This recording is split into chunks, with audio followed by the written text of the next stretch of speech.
Disperse कर दिया हमने।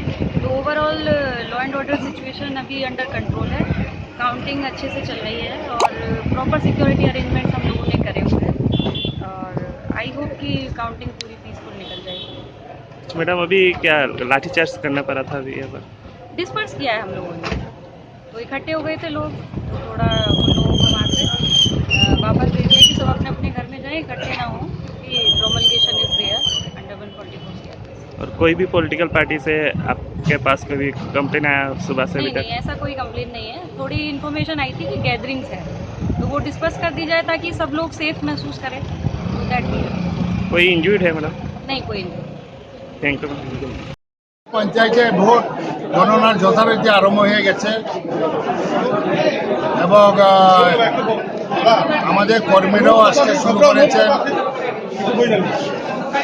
বিজেপি পরিকল্পিতভাবে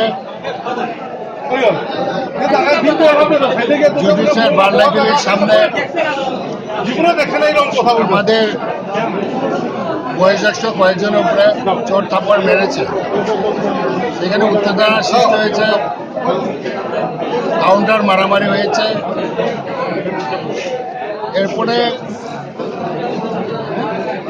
এই যে অনভিপ্রেত যে ঘটনা, দায়ী হইল প্রশাসন, ডিএম ঊনকোটি, সে ইন্টেনশনালি করেছে।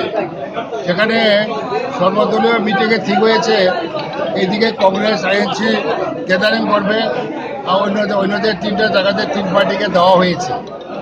সেখানে ডিএম আচমকা সে বলেছে যে না, আইএনসিকে দেওয়া যাবে না।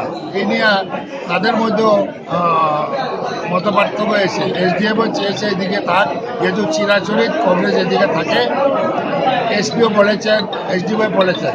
তো রাত্রেবেলা হঠাৎ 144 জারি করেছে যে 5 জনের উপরে যাতে জড়ো হতে না পারে।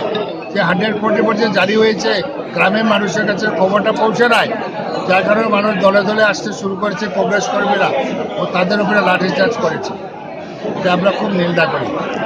এতে কি কেউ আহত হয়েছে কংগ্রেস কর্মী? টুকটাক আহত হয়েছে, টুকটাক, কোনো সিরিয়াস না, টুকটাক আহত হয়েছে।